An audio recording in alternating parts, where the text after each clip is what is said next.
दोस्तों ये है राजगीर।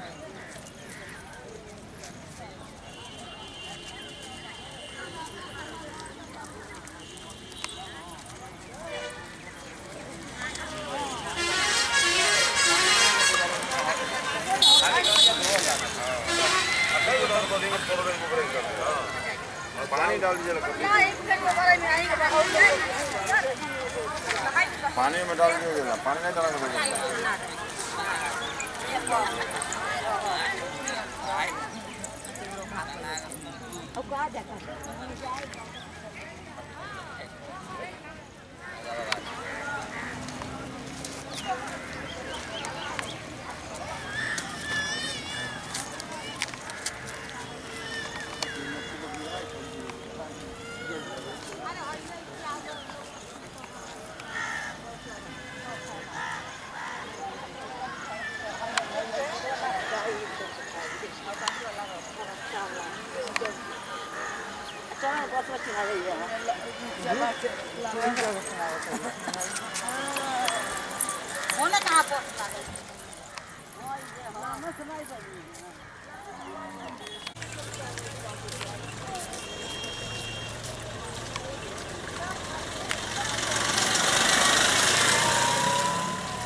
दोस्तों ये है राजगीर।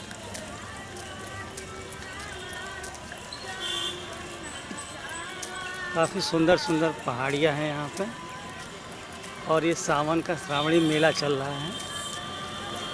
मेले में श्रद्धालु लोग आए हुए हैं और आज हम लोग भी श्रद्धालु बन के आ गए हैं। काफ़ी मनोहर दृश्य है यहाँ का। और ये कुछ अवशेष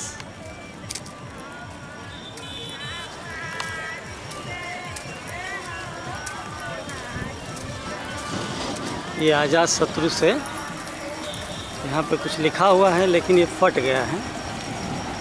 स्तूप है ये, आज़ाद शत्रु का ये स्तूप है।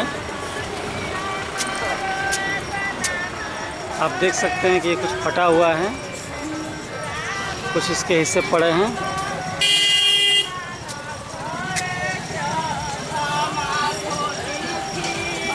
स्तूप का भग्नावशेष है। आइए थोड़ा सा इसका घूम के देखते हैं हम लोग।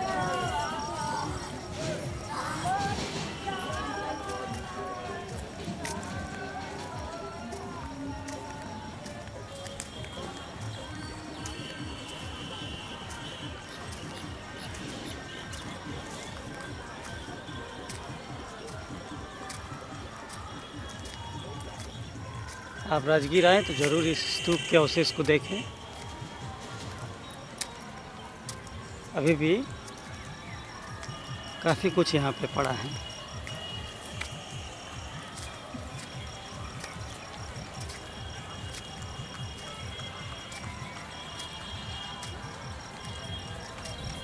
यहाँ कुछ बम लोग बैठे हुए हैं।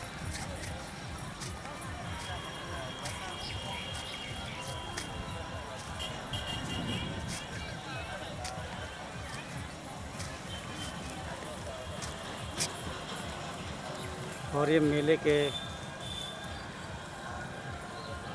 बच्चों के खेल के लिए चरखी,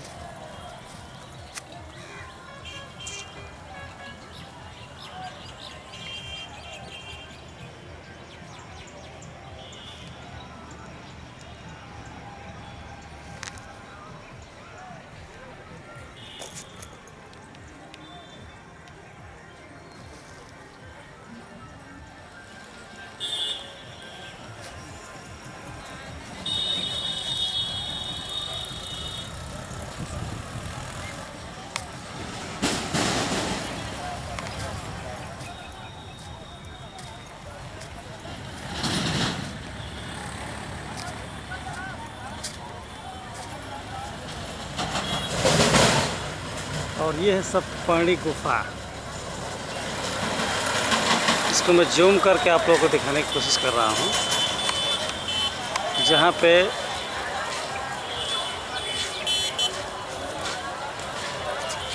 बौद्ध संगति का आयोजन किया गया था।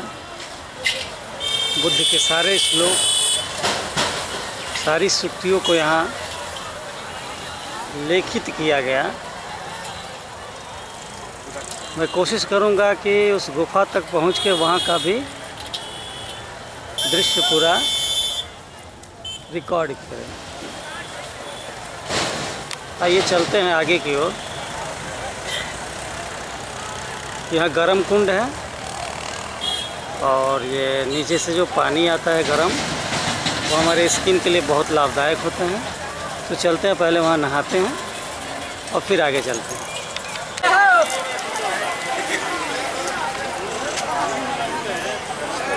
मुख्य प्रवेश द्वार ब्रह्मकुंड राजगीर।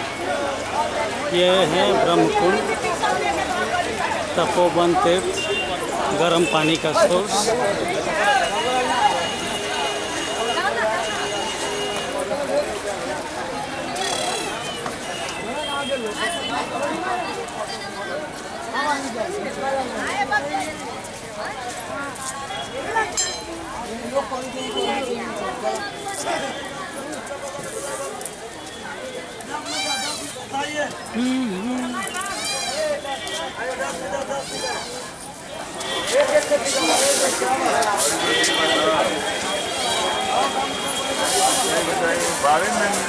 श्री राजगीर तपोवन तीर्थ।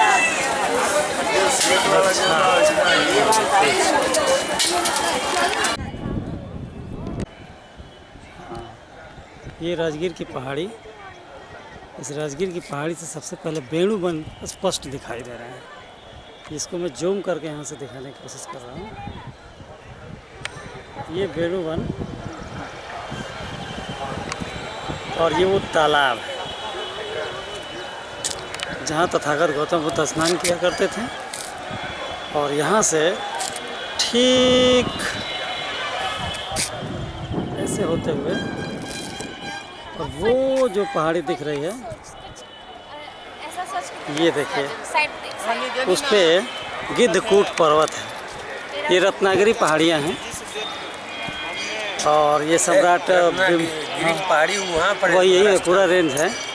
तो ये पूरी पहाड़ियों का एक श्रृंखला है। जो ये पूरा राजगीर जो है पूरा पहाड़ों से घिरा हुआ एक इलाका है, जो ऐतिहासिक रूप से और सांस्कृतिक रूप से, सामाजिक रूप से यहाँ पे बहुत सारे सिद्ध पुरुषों संतों का समावेश रहा है। लोग आए हैं यहाँ, तप किए हैं, साधना किए हैं, ज्ञान की प्राप्ति के लिए यहाँ पे तप किए हैं।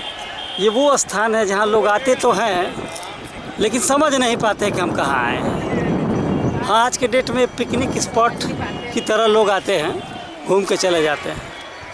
लेकिन आप यहाँ आएँ तो इन पहाड़ियों पे इनके इतिहास के बारे में भी थोड़ा सा आप ज़रूर पढ़ें, जानें। अच्छा है ऊर्जा ग्रहण करने की। यहाँ बहुत अच्छी पॉजिटिव एनर्जी फील होती है। आप जब भी आएंगे, आपके मनस्थल, आपकी चेतना, आपकी मानसिकता को बहुत प्रभावित करती है ये जगह है।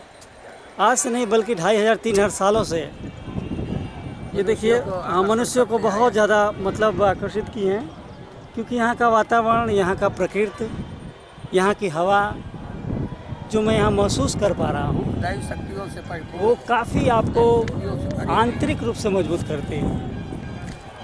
तो चलते हैं थोड़ा सा ऊपर सप्तपर्णी गुफा की ओर, आगे आपसे मिलते हैं।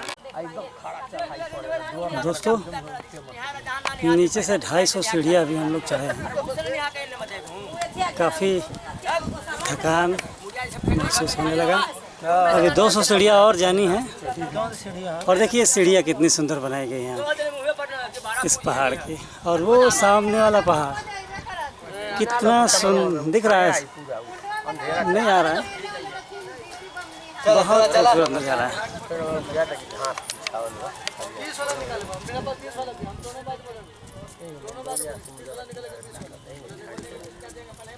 और ये देखिए खुला आसमान इन पहाड़ों के ऊपर से,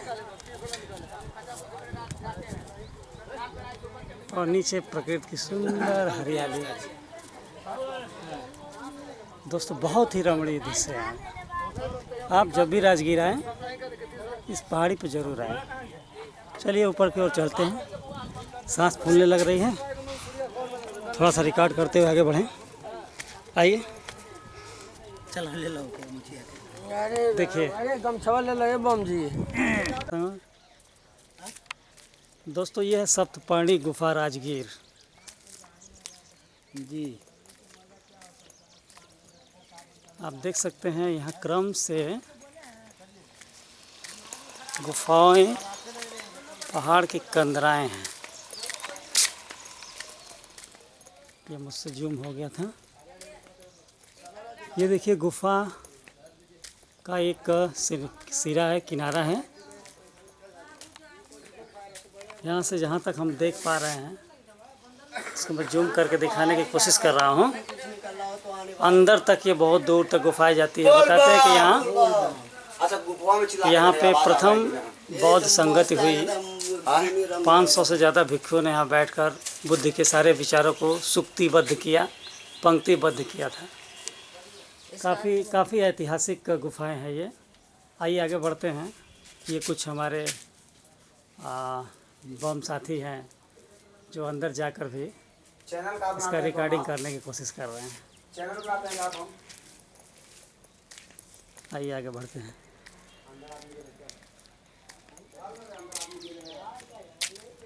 और यहाँ की खासियत, जब मैं यहाँ आया, ये कुत्ते अक्सर हम लोगों के साथ ही रहे। देखिए आगे पीछे हमेशा चलते रहें। और यहाँ पे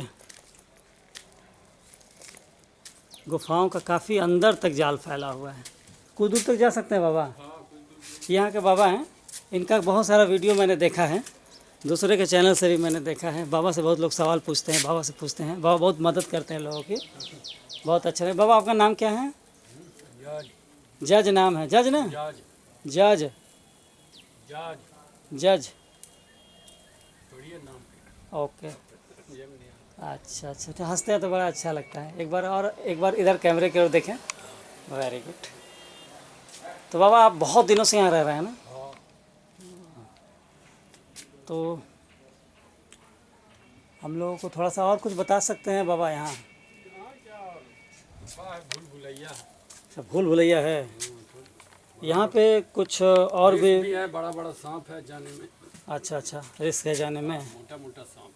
मोटा मोटा सांप है, देखे हम तो। अच्छा, फिर आप कैसे, आपको डर नहीं लगता? हम रहते हैं सिद्धि कर, आप सिद्धि करते हैं। देखिए वो हमारे साथी हैं, आप उनसे थोड़ा सा बातचीत कर सकते हैं। वो हमारे बम साथी हैं। ये है, आप हैं बाबा, ये भी बाबा ही हैं। तो हम लोग और से बहुत ठीक है।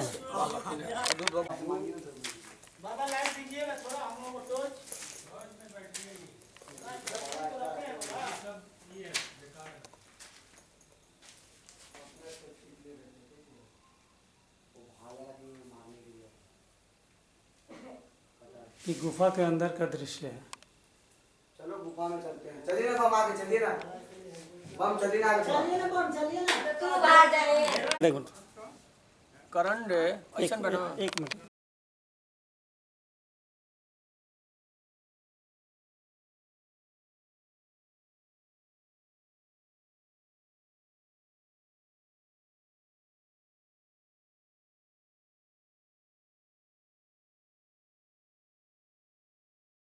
सिंह बलिया के रहने वाले हैं जी। और यहाँ हम भी दर्शन करने आए सप्तपर्णी गुफाओं का। हाँ, तो आपके हाथ में कौन सी किताब है, थोड़ा उसका बारे में बता सकते हैं? क्या हमारे हाथ में जो किताब है, इसको थोड़ा दिखा सकते हैं सामने? तलाश में चीनी हाँ, हैवान जो आए थे भारत में भगवान बुद्ध के विचार को ग्रहण करने के लिए, चाहे उनका जो प्रतीक चिन्ह था उसको देखने के लिए, बौद्ध धर्म के बारे में समझने के लिए जो भारत में आए थे, उन्हीं के द्वारा लिखित यह किताब जो है उसी के बारे में इसमें सब बताया गया है। तो इस सप्तपर्णी गुफा के बारे में क्या लिखा गया है? भैया ने क्या बताया, थोड़ा सा उसके बारे में? बिहार में दो तीन ली पर एक कब्रिस्तान है। कब्रिस्तान चीनी भाषा में भी मुर्दा गाड़ने के स्थान को कहते हैं। पर्वत को विदा देकर पश्चिमी की ओर चलने पर 300 पग पर एक गुफा है, नाम पिप्पल गुफा है। भगवान बुद्ध भोजांतर यहाँ बैठकर ध्यान किया करते थे। पश्चिम में 5-6 ली जाने पर पर्वत की उत्तरी आड़ में एक और गुफा सप्तपर्णी है। भगवान तथागत। तो ये यही वो सप्तपर्णी गुफा हाँ, है। यही सप्तपर्णी गुफा हाँ है। दोस्तों, यही सप्तपर्णी गुफा है जिसका जिक्र फायन करते हैं, यहाँ पे वो आते हैं।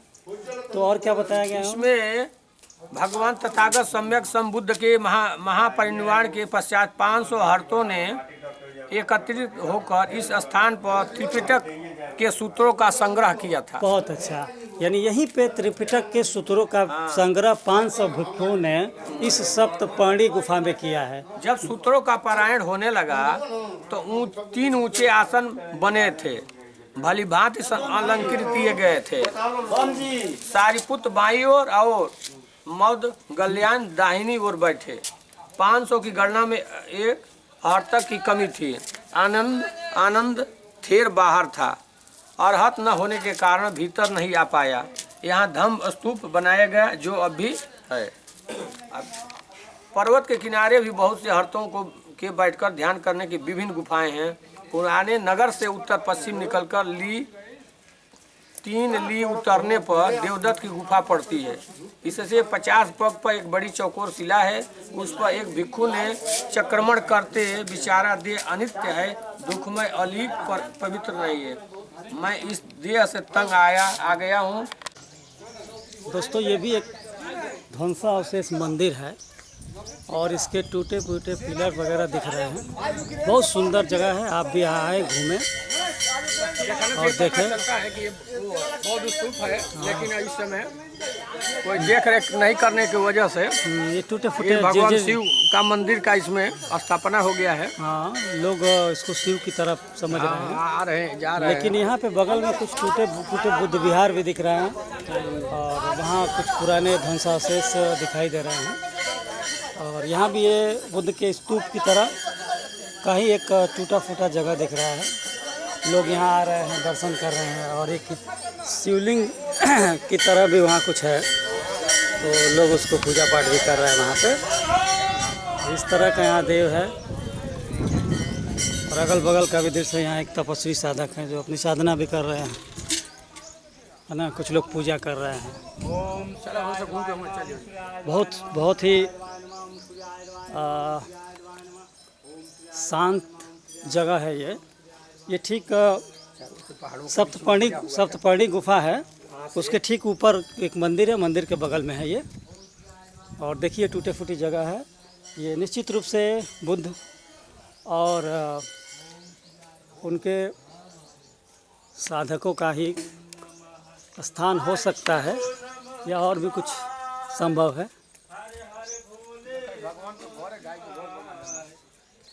ये देखिए कुछ लोग यहाँ पे टूटे फूटे जगह, ये पीछे का भाग है, ये स्तूप ही लग रहा है, चौकोर टाइप का। और ये इसकी हालत धीरे धीरे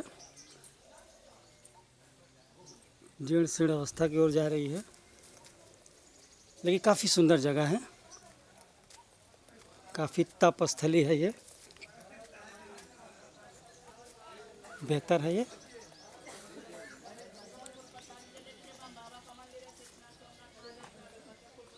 इसके चारों ओर का एरिया है। जगह है राजगीर, सप्तपर्णी गुफा।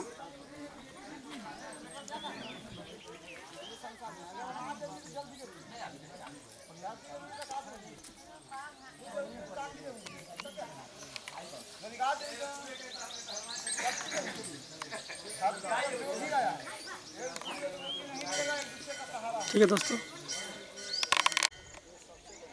ये भी बुद्ध की ही प्रतिमा है। तो ये विहार है, टूटा फूटा अवस्था में पड़ा हुआ है, छोटे छोटे कक्ष है यहाँ पे।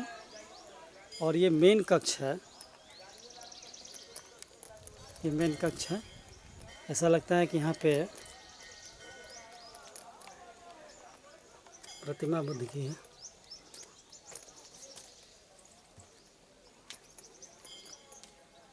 देख सकते हैं।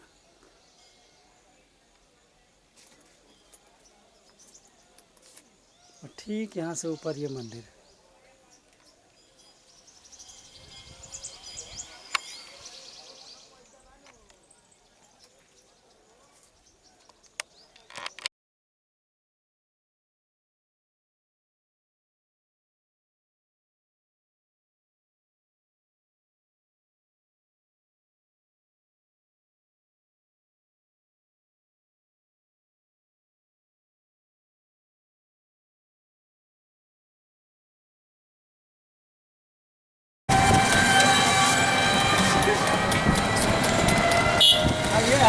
आइए ये है नालंदा। हम लोग नालंदा पहुँचे, वहाँ पे हम लोग ई रिक्शा किए और ई रिक्शा वाले ने हम लोगों को 4-5 जगह घुमाने के लिए लेके निकले हैं। तो रास्ते के कुछ दृश्य हैं जिनको हम लोग यहाँ से देख रहे हैं, रिकॉर्ड कर रहे हैं, जिसमें म्यूज़ियम है, नालंदा आर्कियोलॉजिकल साइट है और फाहयान का कोई और जगह बता रहे हैं, वहाँ हम लोगों को लेके जा रहे हैं। ये हमारे टेम्पो वाले भाई साहब हैं। वेनसांग मेमोरियल यहाँ से देख सकते हैं। करनी बोटिंग होता था लेकिन बोट भी बंद हो गया है। अच्छा अच्छा जैसे सारा बोट है तो बेकार पड़ा हुआ हाँ अच्छा, इसमें पहले बोटिंग होती थी हैं? इस तालाब का नाम पुष्करणी है।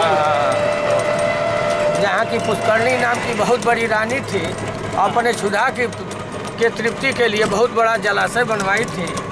लीजिएगा। तो ये जो सामने आपको भवन दिख रहा है और प्रांगण दिख रहा है, विपसना ध्यान केंद्र, और यहाँ पे आपका ये बोर्ड भी लगा है। थोड़ा सा बम जी थोड़ा सा स्लो कर लेंगे, ये मैं इसको जूम कर दे रहा हूँ। ये नालंदा का विपसना ध्यान केंद्र है और यहाँ विपसना साधना जो बुद्ध की प्रैक्टिस थी, जिसको उन्होंने सिखाया था, उसका यहाँ पे अभ्यास और अध्ययन होता है। ठीक है, आगे बढ़ते हैं हम लोग।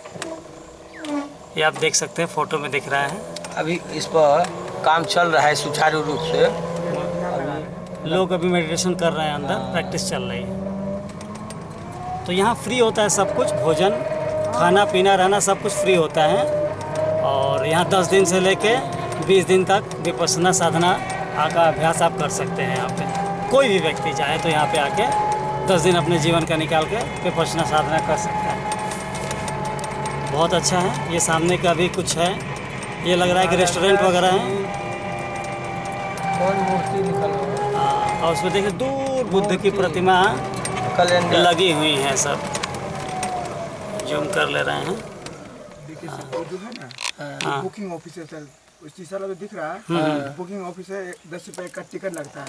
वहाँ से टिकट लेकर आपको सामने वो गेट जो है ना, सामने जाकर घूमने यहाँ पे आपको यहाँ आना होगा। अच्छा चलो ले टिकट ले आइए। आपने जाना है, एक आदमी जाएगा तो मिल जाएगा। हाँ बिल्कुल मिल जाएगा। सामने जाइए, उसमें सामने के बाद फिर आप तो फिर यहाँ आना, फिर यहाँ के बाद आपको दूसरी जगह लेकर चलेंगे। प्रोफेसर बैद्यनाथ राम मानिया कुलपति द्वारा हिंदी में पढ़ा करके यही वो जगह है जहाँ वेनसांग की स्मृति है, संग्रह है उनके। और ये टिकट काउंटर और ये वो रास्ता और वो हमारे टेम्पो वाले भाई साहब। बहुत शांत माहौल है यहाँ का। और वो विपसना सेंटर सामने। ये तीनों चीज़ें एक ही साथ हैं, आसपास ही हैं। तो आप राजगीर आए तो यहाँ ज़रूर आए। धन्यवाद। तो इसका मुख्य द्वार वेनसांग स्मृति भवन सामने लिखा है उस पट्टी पे। बस जूम करके कोशिश करूँ। ये वेनसांग स्मृति भवन। और ये इसका गेट यहाँ से है अंदर जाने का। और यहाँ पे आप हम लोगों के सहयोग के लिए ड्यूटी करते हुए भैया जी, नाम धर्मेंद्र प्रियदर्शी जी भैया हैं। और ये अपने ड्यूटी में हैं। बहुत अच्छे। तो धर्मेंद्र जी, काफ़ी कम लोग इधर का रुख करते हैं, आते हैं लोग। तो भैया बता रहे हैं कि अभी थोड़ा लग रहा है कि मौसम गर्मी का है और ऑफ सीजन चल रहा है ना। संडे ज़्यादा भीड़। हाँ, संडे के दिन बताए थे कि पिछली बार बहुत भीड़ था। तो यहाँ बहुत सारे लोग आते हैं। चलिए ठीक, विदेशी भी आते हैं। हाँ, बता रहे हैं कि दूर दूर से लोग आते हैं। हाँ, काफ़ी दूर दूर से। चलिए बहुत बढ़िया, ठीक है, बेहतर। बैठले तो रहते हैं हम लोग। सर लोग आ गए अपने काम की ड्यूटी करते हुए।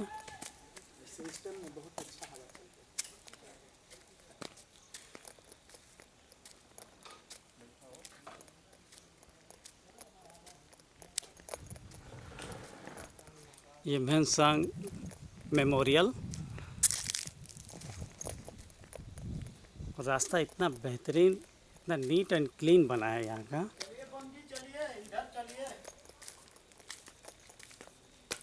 हम लोग अंदर जाते हुए, तो मैं जितने भी श्रद्धालु आते हैं यहाँ घूमने के लिए राजगीर, हम लोग आते तो हैं ज़रूर, लेकिन हम ये कहेंगे आप सब लोगों से कि एक बार ज़रूर ह्वेनसांग की इस स्मृति भवन को आप लोग आके ज़रूर देखें।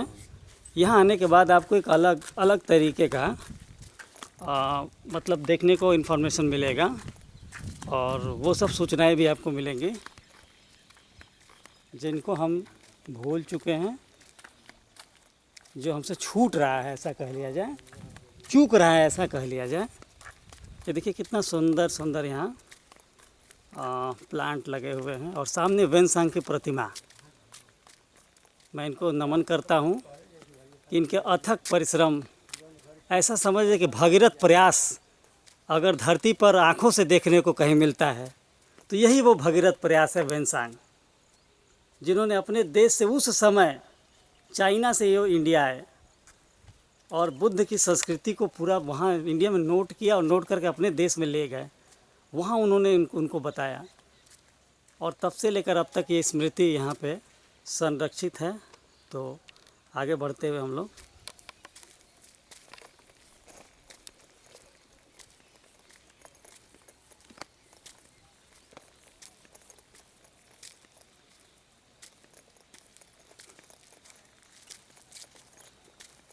हमारे साथी लोग भी आगे की ओर चलते हुए, और सब लोग सेल्फी लेना बड़ा पसंद करते हैं भाई, खूब सारी सेल्फीज लेते हैं,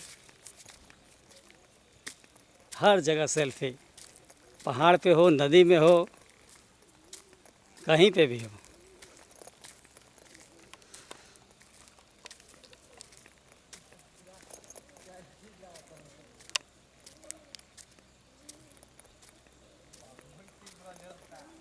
ह्वेनसांग की जीवनी को पढ़ने के बाद ये पता चलता है कि ज्ञान के प्यासे व्यक्ति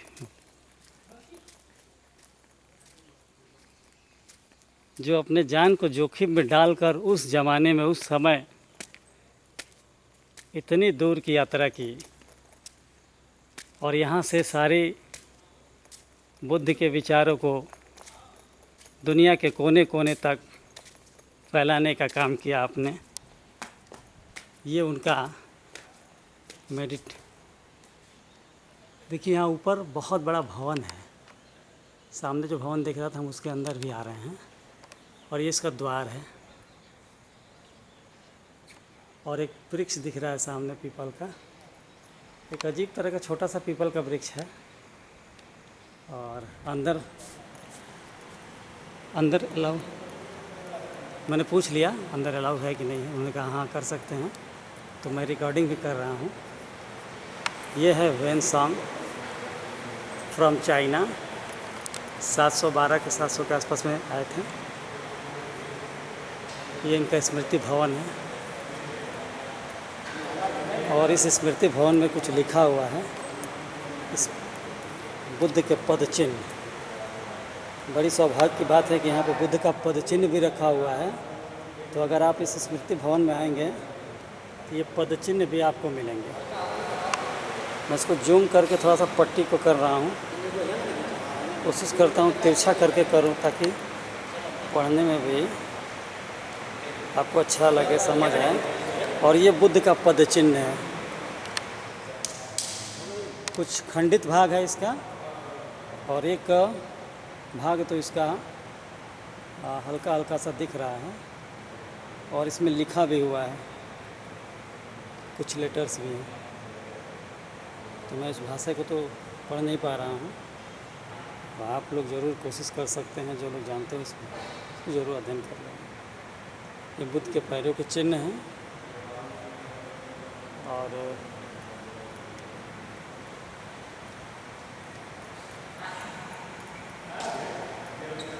ये कुछ पेंटिंग्स हैं यहाँ पे,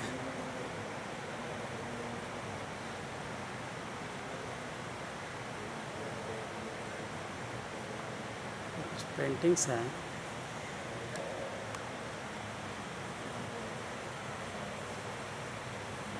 जिनको मैं रिकॉर्ड कर रहा हूँ।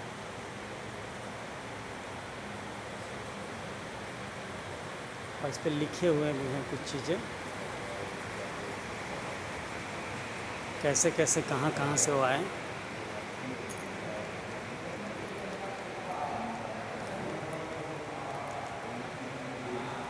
यहाँ पे लिखा हुआ है, पूजनीय वेनसांग का नालंदा में हार्दिक स्वागत है। और ये इसके पेंटिंग्स हैं। आगे चलकर नालंदा में भिक्षुओं तथा गृहस्थों दोनों ने समान रूप से पूजनीय वेनसांग का स्वागत किया। ये स्वागत का पेंटिंग है। और ईसा पूर्व पूजनीय वेनसांग रेगिस्तान में अपना पथ भूल कर भूखे प्यासे भटकते रहे। ये उस चीज़ की पेंटिंग है। आप देख सकते हैं कि वेनसांग के यात्रा वृत्तांत का पूरा पेंटिंग के साथ और नीचे लिखित रूप में लिखकर भी एक्सप्लेन किया गया है। सोच सकते हैं उस ज़माने में कोई व्यक्ति पैदल या कैसे जो भी साधन रहे हैं, उस तरह से उन्होंने यात्रा की। उनकी ये धम्म यात्रा 629 ईसा में पूजनीय वेनसांग ने अफ़गानिस्तान पहुंचकर बामियान में विशालकाय बुद्ध प्रतिमा को अपनी श्रद्धांजलि अर्पित की। ये उसकी पेंटिंग है। वाह, क्या बात है। ऐसे व्यक्ति को हमारा देश याद नहीं कर पाता। पूजनीय वेनसांग करिजिया में अरल सागर समुद्र तक पहुँचे तथा उसी वर्ष उन्होंने उज़्बेकिस्तान में बर्फ़ से ढके कुछ पहाड़ों को भी पार किया। ये उसकी पेंटिंग है। ये उसकी पेंटिंग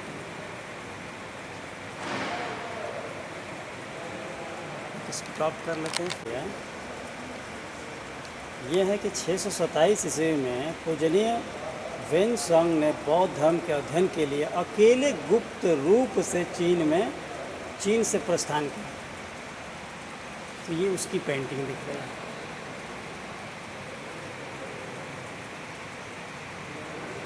उनके साथ कोई दिख भी रहा है। और ये नाव, और उन्होंने छाता लिया हुआ है।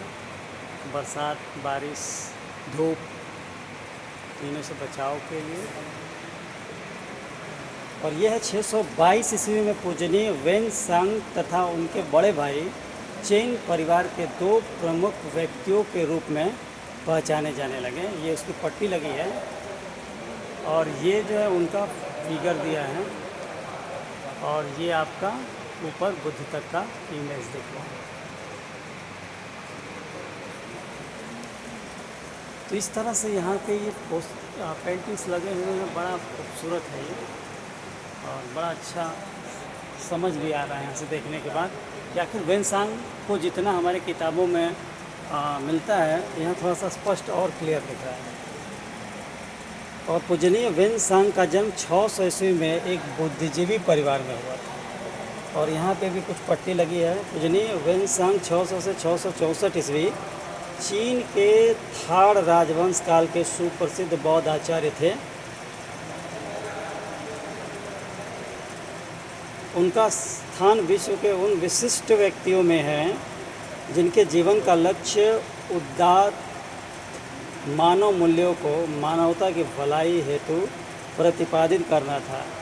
न केवल भारत व चीन बल्कि समस्त संसार में वे एक प्रसिद्ध बौद्ध भिक्षु, विद्वान, दार्शनिक, अनुवादक, अन्वेषक, यात्री तथा इतिहासकार के रूप में जाने जाते हैं। उन्होंने गुप्त रूप से अकेले 7वीं सदी में पुरातन भारत की 17 वर्ष की चक्करदार यात्रा की। बाप रे, 17 वर्ष तक चलते रहे। बताइए, उनका यह वीरतापूर्ण उद्यम बौद्ध धर्म के इतिहास में मील का पत्थर साबित हुआ। सच बताया जाए तो उस समय में 17 साल तक कोई चीन से आकर ईस्वी 600 से 664 ईस्वी दिखा रहा है और भारत में 17 चक्कर घूम रहे हैं। क्यों? ये सवाल है हमारे लिए। हमें भी सोचना चाहिए इस बारे में। तो फिर थोड़ा सा और ब्रेक करते हैं। ये ऊपर बहुत बड़े बड़े पेंटिंग्स हुए हैं इस हॉल में। मैं इनको जूम कर करके दिखा दे रहा हूँ।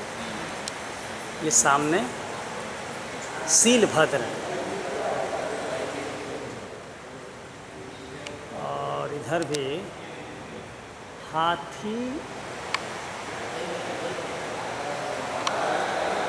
हाथी पर सूत्र ले जाते हुए वेनसांग, मतलब वेनसांग जब भारत आए थे तो यहाँ से बुद्ध के विचारों को सूत्रबद्ध करके लिख के और इस इमेज से दर्शाया गया है कि वो लेके जा रहे हैं। और इधर भी कुछ दिख रहा है, मैं कोशिश करता हूँ इसको भी कवर करूँ। थार राजा द्वारा वेनसांग की वापसी पर अभिनंदन किया गया। जब वेनसांग पहुँचे हैं अपने देश तो उनका स्वागत करते हुए ये पेंटिंग यहाँ पे लगाई गई, बहुत खूबसूरत लगी। और यहाँ पे वेनसांग सूत्रों का अनुवाद कर रहे हैं, जो बुद्ध के विचार हैं, जो उनके धम्म है, बुद्ध और उनका जो धम्म है उनको लिपिबद्ध कर रहे हैं। और वहाँ पे वेनसांग विख्यात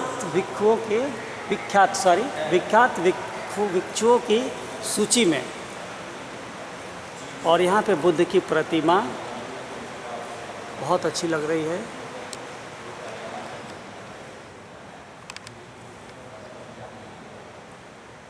ठीक गेट के ऊपर है।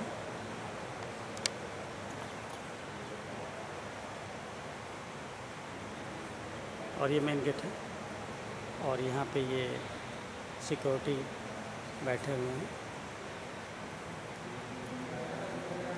और यहाँ पे ये भी पिक्चर नीचे किस किस जगह से वो कैसे कैसे होकर आए हैं, इन सब का भी यहाँ पे विवरण दिया गया है। और कहाँ पे कौन सी चीज़ें मिली ये आप यहाँ पे देख सकते हैं। ये लिखा Buddha bodies relics were discovered from Vaishali in 1958 on the basis of Xuanzang description, माने वेनसांग की जो व्याख्या किए थे उसी आधार पे बुद्ध की जो बॉडी है उसको वैशाली से 1958 में निकाला गया। आप सोच सकते कितना कीमती इन्फॉर्मेशन यहाँ पड़ा है।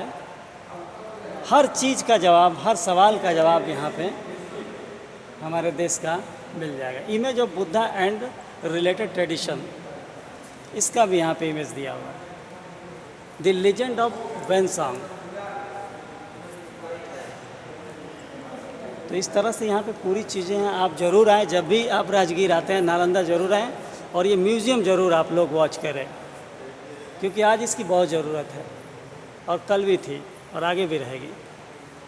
तो पीली the larger picture development of the Xuanzang pilgrimage corridors.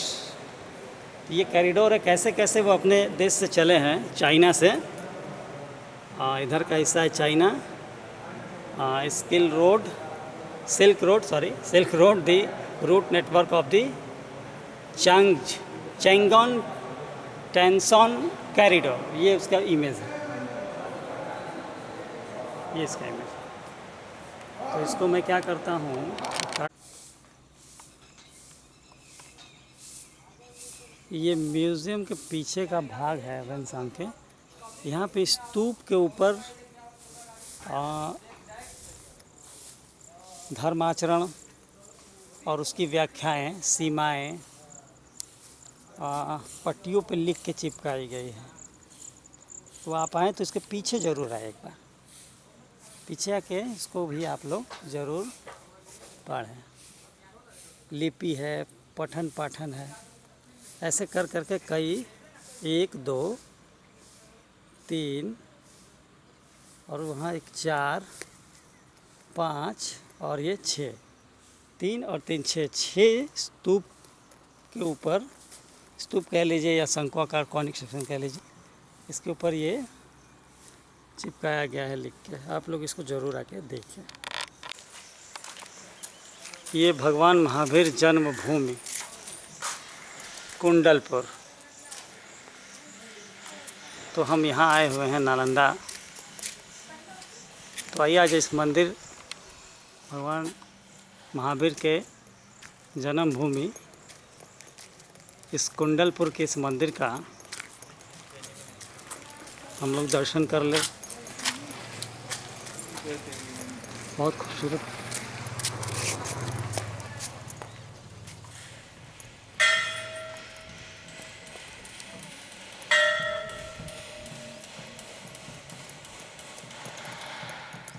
ये सामने भगवान महावीर जन्मभूमि कुंडलपुर मंदिरों के दर्शन क्रम में करें। यहाँ पे सूचनाएं भी कुछ लिखी हुई है आदेशानुसार।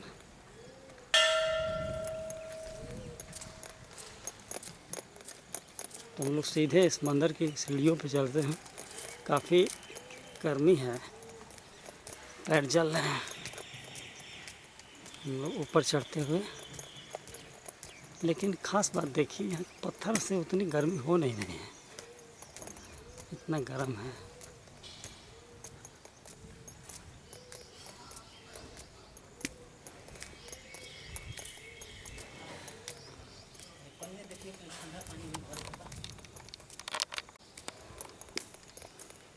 भगवान महावीर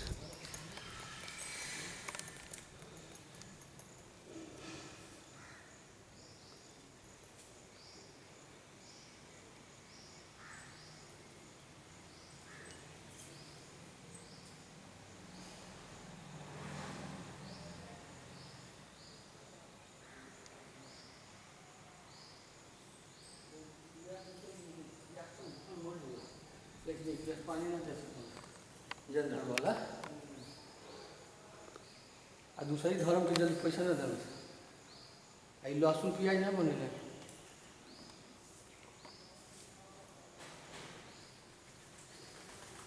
ये भगवान महावीर की प्रतिमा जो है इस खड़ी प्रतिमा है। चूँकि निग्रंथ है तो मैं इसको आधे कमर से ऊपर का ही दिगंबर है लेने की कोशिश कर रहा हूँ।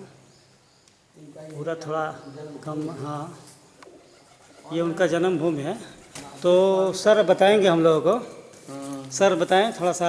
सर महावीर से। हाँ भाई, हम विंध्याचल सिंह बोल रहे हैं।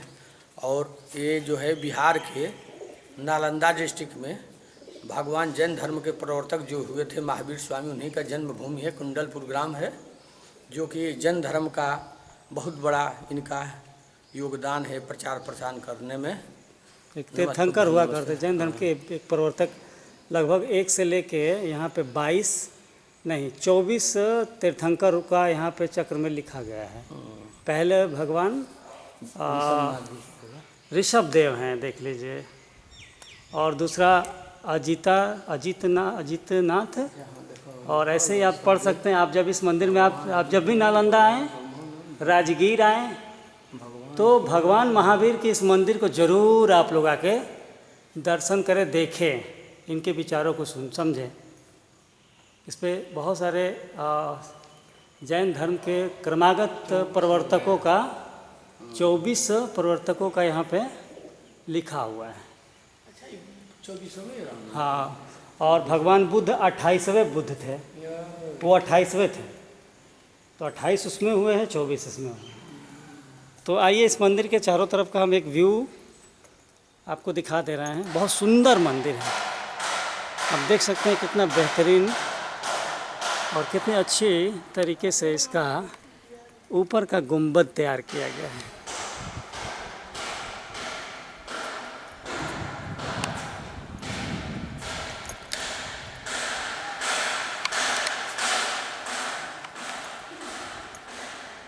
ये कमरे भी बने हुए हैं जो यहाँ पे साधक रहते हैं।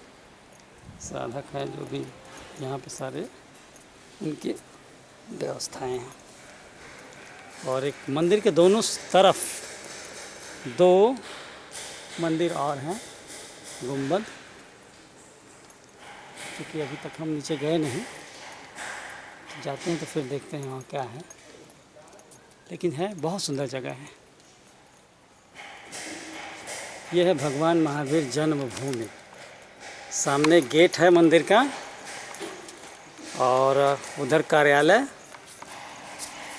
ये कार्यालय के त्रिकाल चौबीसी मंदिर और बगल में लिखा है कार्यालय। तो भविष्यकालीन 24 और ये सामने गेट पे लिखा है भगवान महावीर जन्मभूमि कुंडलपुर। तो अब हम लोग नीचे उतरते हुए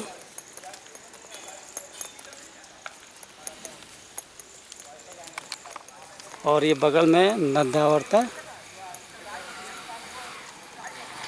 और ये लॉन।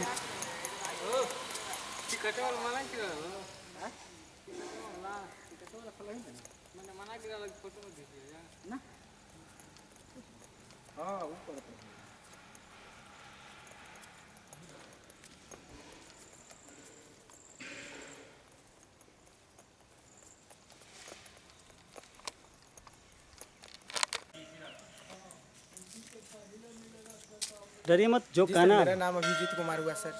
मैं नालंदा विश्वविद्यालय के पास टूरिस्ट लोग को घुमाते हैं और यही हम लोग को और अपना मेरा नंबर ये है नंबर। अपने को प्रमोट कर लो। हाँ जी सर, हम लोग का ई रिक्शा चलाना, हम लोग आप लोग को घुमाना बताना हम लोग का काम होता है सर।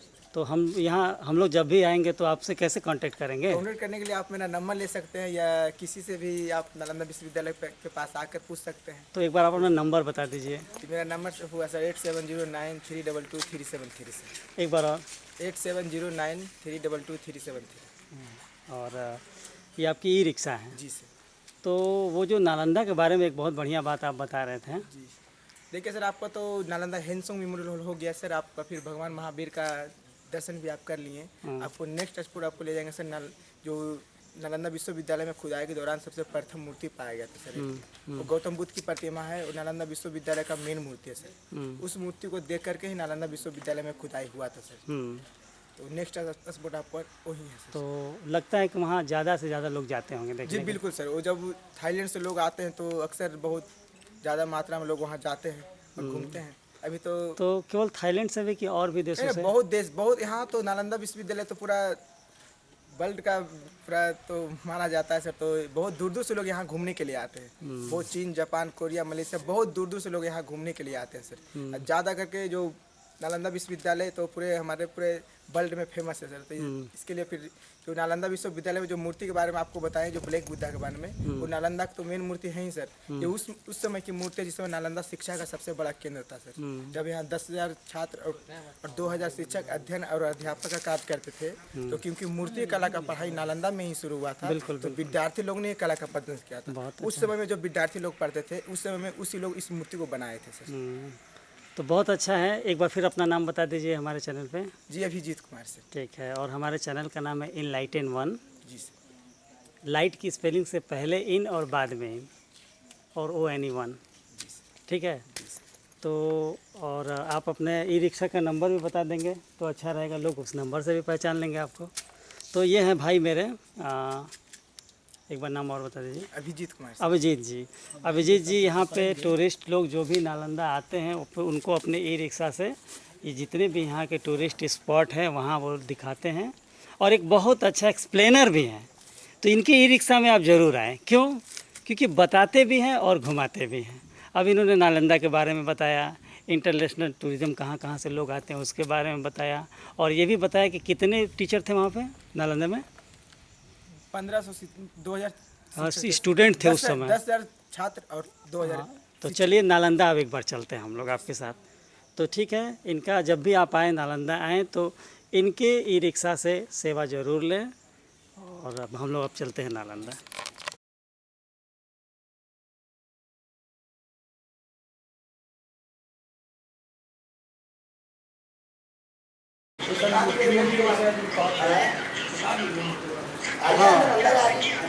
जा रहे हैं।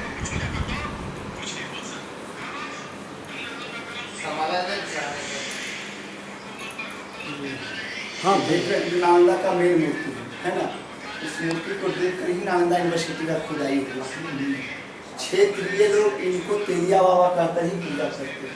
एक चलिए गौतम बुद्ध की प्रतिमा, ये प्रतिमा उस समय की है जिस समय नालंदा शिक्षा का सबसे बड़ा केंद्र है। जब यहाँ 10,000 विद्यार्थी और 1500 शिक्षक का अध्ययन अध्यापन का कार्य करते थे, तो चूँकि मूर्ति कला का पढ़ाई नालंदा में ही शुरू हुआ था, तो विद्यार्थी भी कला करते थे। कमल का आसन में देख रहे हैं, ये 7 के ऊपर बैठे हुए हैं, ये 5 और नीचे हैं। अच्छा वैसा तो बना है। 5 और नीचे हैं। जब बख्तियार खिलजी कुआं से काढ़त में घूमे लायक बड़े रोहल जी काय रे ही जाए कल निकला जाए सुबह हम घूम लिया जैसा ये नहीं देखो वैसा नहीं वो बच्चा विदेशों का आदमी आकर पढ़ा लिखा है मामूली बात है। ये है नालंदा विश्वविद्यालय का अवशेष।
नालंदा विश्वविद्यालय में प्रवेश करते हुए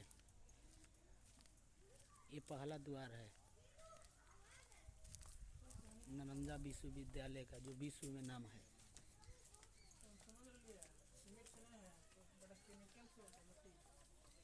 हम लोग सोच रहे हैं उस समय ये कैसा होगा। देखिए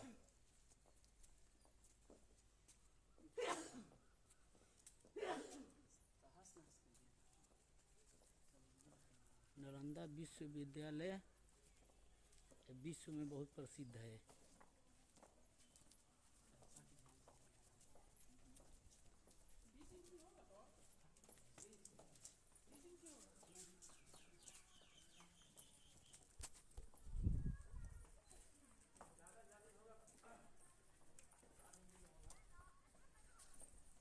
नालंदा विश्वविद्यालय में प्रवेश करते हुए